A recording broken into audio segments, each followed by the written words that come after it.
Alright, well, we're back on the iPhone because thankfully, due to having a big SSD for video editing purposes, I can once again shoot in 4K. So, this is a PowerMac 4400, and I'm kind of shooting this video in a bit of an expedient manner because if things go well, this is actually not going to be in my possession for much longer. And the reason is, well, Ron's computer videos, a swell guy you may or may not have heard of, and if you haven't, go subscribe to his channel. He is an awesome dude. And he really wants a PowerMac 4400, and, well, he's at that point where he would rather just pay the shipping to get this to him and trade for something else. I know what it's going to be, but you guys are going to have to wait.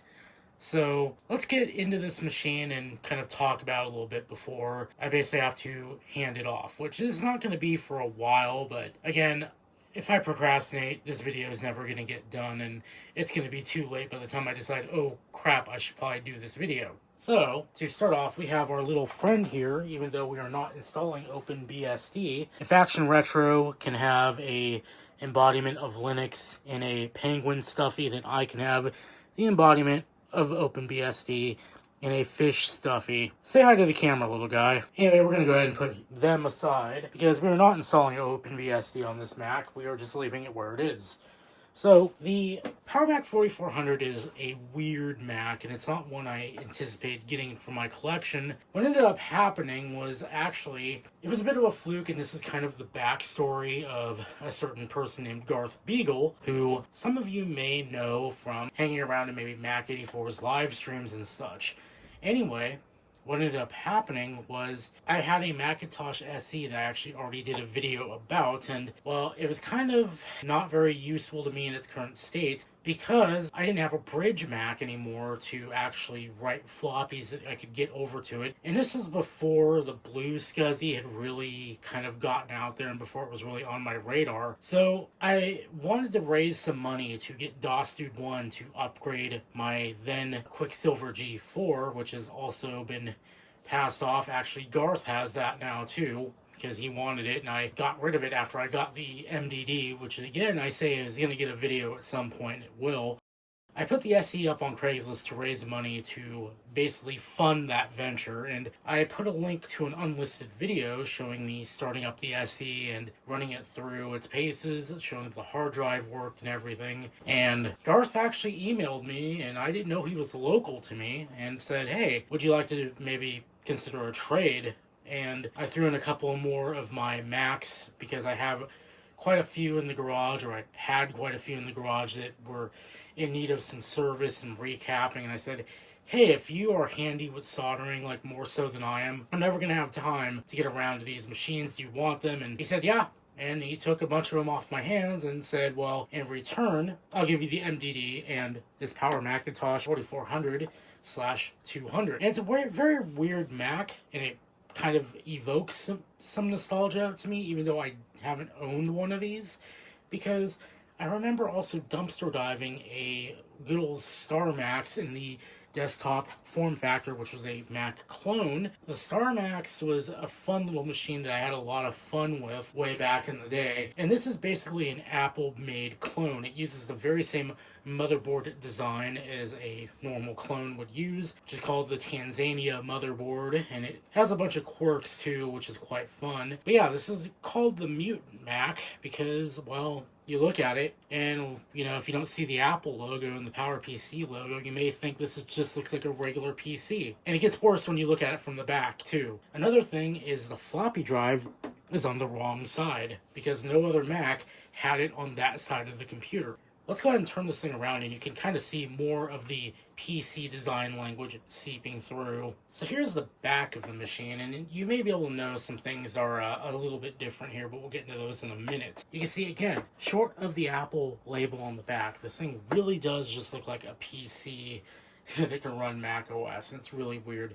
We are missing the IEC power for the monitor, which I guess they started phasing that out around now. This was a 1997 machine, I believe, at least going by the dates on the motherboard, so we were kind of getting out of the era of powering your monitor off the internal power supply of these machines. So we've got a SCSI port here, which is really weird. So I got a small tale about that before we move on. I have the blue SCSI, well, I have a blue SCSI, and I have another one on the way, but I had one of these cables, and, well, I still do, obviously. I hooked the blue SCSI up to this machine to prep it for another machine, and what's funny is this machine will not work with the blue SCSI whatsoever. It's really, really weird. I don't know why. I've tried every combination, but Garth has another one of these machines because he gave me his spare one. And I took my blue SCSI over to his house and it worked flawlessly. I do not know why. So these machines are really, really weird, and that just kind of leads more credence to the weirdness. Really weird, the SCSI port on this thing, and there is no internal SCSI or intended to be internal SCSI because there's one SCSI bus on this machine and this port plugs right into it. So you were not intended to run internal SCSI on this machine, even though you very well could. Moving right along, we have ADB, 2 serial ports, audio in and audio out, and the Mac video port, which, as you can see, we're just going to ignore that because we have a video card in here, an ATI Rage 128. And that's actually a temporary fixture, and that's actually not going to go with this machine when I trade it off because that came out of my PowerMac G3, and that machine, the reason why I have it out of there is because that machine's pushing up daisies at the moment because it threw both of its hard drives, and I don't have any spares to give it at the moment, but when I do, I'm going to put that card right back in it. So, temporary fixture in here just to see if it would even run, and it does. But if you're watching this video thinking, no it doesn't, I can't get it to work, you have to install the driver and OpenGL, preferably in that order, at least that's what worked for me. We have a Ethernet card in the communication slot. It says it's a PCI card if we look at something like Tattletech, but what's weird is it has its own little proprietary communications bus, at least that's what it looks like in there. So it connects to a dedicated port, which, again, this is actually quite nice because some similar Macs at the time, you can see if we put this one just right up on top here, that your typical lot for Ethernet at the time was this AAUI port, which you had to chain a dongle to get Ethernet out of. So very nice to have real and legit Ethernet on this machine, and it makes networking it a lot easier.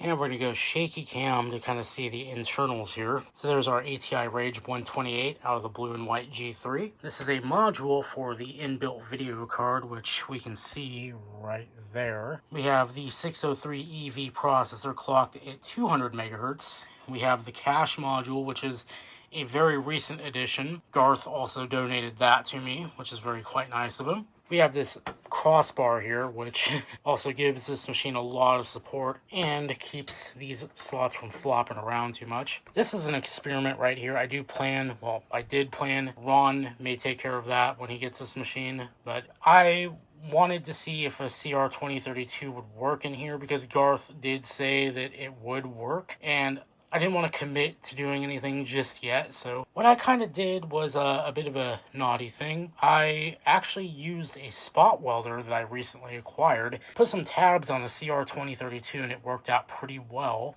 surprisingly, and I soldered some leads to it and see if it would hold up. Now, you might be thinking, well, why would you go through all that trouble? What's the point? Well, because this is a Tanzania Mac. These are very weirdly dependent on an internal battery to work because it's going to require you to have one to power the machine on, otherwise the power on just doesn't work. I'm not sure why that is, why the architecture is designed like that, but yes, it does need to have a battery present for it to start up reliably. Now, unlike what somewhere like low-end Mac says, where these Macs will not start full stop without a battery, there's actually a little switch down in here. You can't see it, it's too dark. However, you can press that switch. It's called the CUDA reset, nothing to do with NVIDIA, of course, but it's the CUDA reset switch. Kind of think like a BIOS reset button or BIOS reset jumper on a normal PC. You press that little switch and then you can turn the machine right on as long as it's plugged into power, and that will work. However, the problem is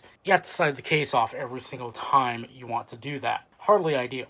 So yeah, best to just stick a battery in here. These run off 4.5 volts stock. Some of these ran off 3.6, but a 3.0 CR2032 is running it somewhat fine. We have a Mitsubishi floppy drive, 1.44 meg, can also read 800K discs. Our power supply would total 100 watts. You know, there is this myth that these machines use a lot of power and aren't as efficient, but man, if I tried to run my current system off that, I would be in deep, deep trouble.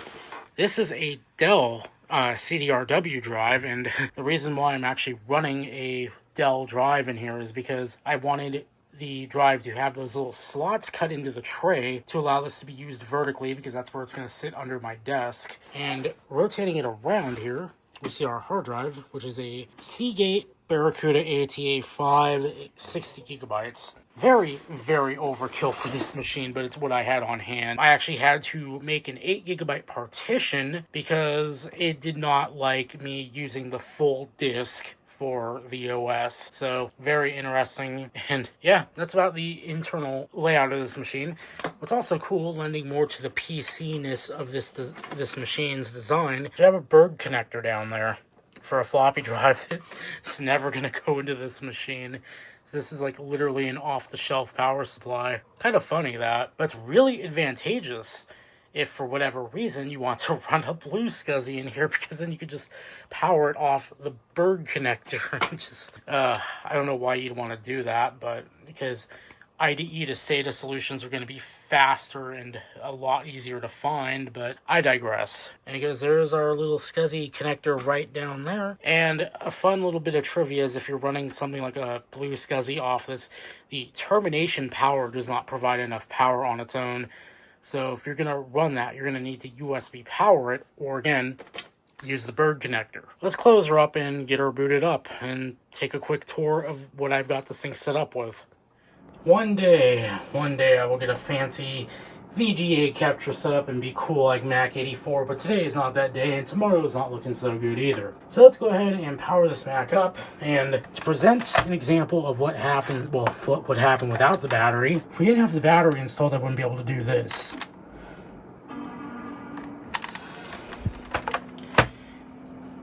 And you may have heard the shortened chime. That's another characteristic of Tanzania Macs. Let's go ahead and give this monitor the reach around. If I can't talk it into wanting to be nice to the Mac. There we go. We're looking at a good old Mac startup here. Now, as of right now, I'm running this under System 8, well, Mac OS 8.1, as it was called, because we had System 7. Then, I believe with the 7.6 update, they started calling it Mac OS number. So, I'm going to just let it boot, do its little thing. And we'll be back when it finishes booting, because I'm sure you guys have seen this already. Now, there are multiple reasons why I have this kind of split up, because for some reason, I don't think that the OS partition, because for some reason, every time I install Mac OS onto a full 60 gigabyte partition, it gets very angry eventually and just folds in upon itself. In this case, it has yet to do that, so I think I've done something right. But I said multiple reasons, but what I meant to say is the reason I'm running what I'm running on this machine, because normally I wouldn't mind running 7.5.3 or 7.6, because 7.5.3 is what the machine shipped with. However, you want 8.1 on larger capacity drives, because you want HFS plus support, because HFS tends to glitch out a little bit, at least in my experience. So if we open Tattletech here, we can see the inner workings of the machine, because this is before we had like the fully featured Apple System Profiler, but we can see 4400 cache location. So that isn't a free cache card. I think it's L2. So yeah, runs pretty well, and you could tell your video card is running normally with the ATI Rage 128. If the drivers are not installed, the windows would not redraw instantly like they are here. So we can go to Apple System Profiler, and we get the basic one, because they didn't update this until 8.5, I believe. But we see we have 603 EV, I'm not sure what the V stands for, at 200 megahertz. We have 48 megabytes of RAM, because finding proper RAM for this machine is just a right pain in the arse. I went on a whole journey about that, and it was not fun.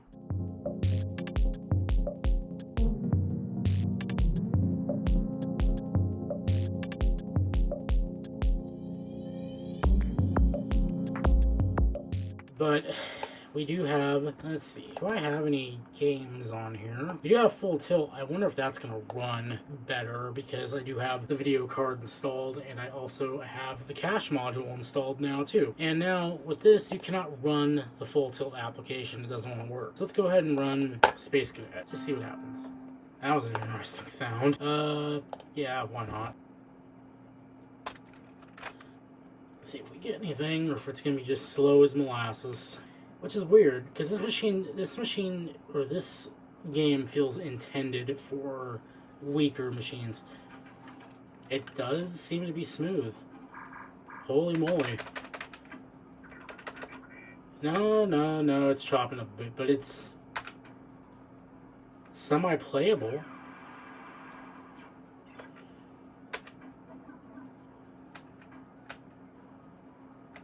Windows Millennium, eat your heart out. Anyway, we're not here to watch me play pinball, so we're going to go ahead and quit that out. But it does seem to run a little bit better than it did, which is quite nice to see.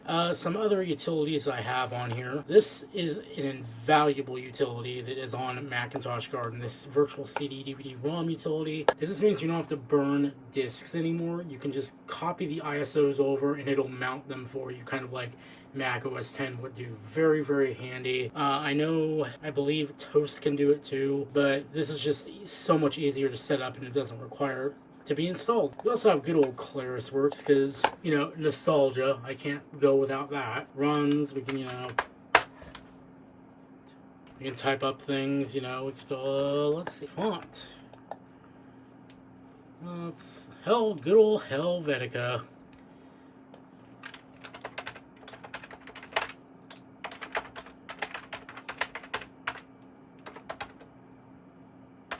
You can probably hear this keyboard isn't exactly the best sounding. I mean, it's the Apple design keyboard. I do have an Apple Extended under my desk, but the reason why I like the Apple design keyboard for testing purposes is because it has this really long ADB cable built in. So very handy for that, and it allows me to have the mouse kind of off to the right side for me because I'm right-handed.